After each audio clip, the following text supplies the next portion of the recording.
Assalamualaikum warahmatullahi wabarakatuh. Perkenalkan, nama saya Dimas Aditya Mahindra, NIM 23401096, yang mana akan membuat video mengenai manajemen strategi digunakan untuk memenuhi tugas UAS manajemen strategi yang berjudul analisis pemasaran manajemen strategi dari perusahaan sekuritas PT Korea Investment and Sekuritas Indonesia.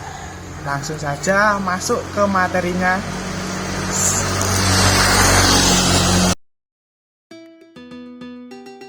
Belum mengenal lebih lanjut, kita overview dulu tentang apa sih PT Korea Investment and Sekuritas Indonesia.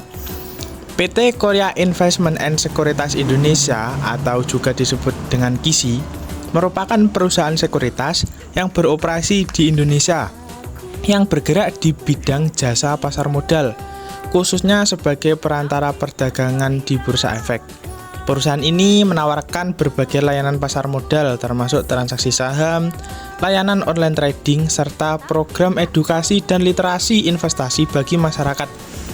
Nah, PT Korea Investment and Sekuritas Indonesia merupakan perusahaan jasa yang menjembatani antara investor dan perusahaan, di mana masyarakat atau investor yang ingin membeli saham itu bisa melalui PT Korea Investment and Sekuritas Indonesia. Selanjutnya masuk pada analisis Porter's Five Forces. Yang pertama ada threat of new interest, yaitu ancaman pendatang baru, dan bargaining power of buyer, kekuatan tawar pemasok pembeli. Yang ketiga bargaining power of supplier, kekuatan tawar pemasok. Yang keempat threat of substitutes atau ancaman produk pengganti. Yang kelima rivalry among existing competitor, yaitu persaingan antar pesaing.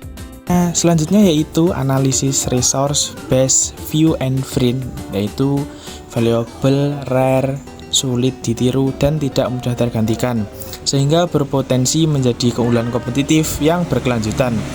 Aplikasi dan jaringan cabang itu bersifat paritas industri karena mudah ditiru oleh pesaing. Tetapi keunggulan utama KISI ini justru terletak pada reputasi grup global, kepercayaan investor, dan kapabilitas edukasi yang berpotensi menjadi keunggulan kompetitif yang berkelanjutan.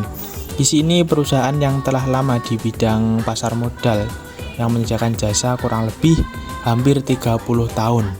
Analisis eksternal dan internal, strategi korporasi yang paling rasional bagi perusahaan ini adalah strategi pertumbuhan terfokus, yaitu dengan melakukan ekspansi cabang secara efektif, memperkuat galeri investasi, serta menjalin kerjasama dengan institusi pendidikan dan perbankan. Sementara itu, strategi bisnis yang diterapkan adalah strategi diferensiasi fokus dengan menekankan edukasi investasi, kemudahan akses bagi investor pemula, serta layanan digital yang mudah digunakan. Dalam penerapan strategi yang telah disebutkan tadi, manajemen KISI ini juga harus menghadapi beberapa trade-off strategis. Perusahaan perlu mengeluarkan biaya promosi dan edukasi yang cukup besar di awal, meskipun dampak keuntungannya itu belum langsung dirasakan. Selain itu, terdapat risiko seperti promosi yang mudah ditiru oleh pesaing-pesaingnya atau kompetitor yang lain. Terkait loyalitas investor pemula yang rendah, ini menimbulkan risiko keamanan sistem digital. Dalam penerapan strategi yang telah disebutkan tadi, manajemen KISI ini juga harus menghadapi beberapa trade-off strategis. Perusahaan perlu mengeluarkan biaya promosi dan edukasi yang cukup besar di awal, meskipun dampak keuntungannya itu belum langsung dirasakan. Selain itu, terdapat risiko seperti promosi yang mudah ditiru oleh pesaing-pesaingnya atau kompetitor yang lain. Terkait loyalitas investor pemula yang rendah, ini menimbulkan risiko keamanan sistem digital. Mungkin sekian, terima kasih. Apabila ada salah tutur kata, saya mohon maaf. Wassalamualaikum warahmatullahi wabarakatuh. See you.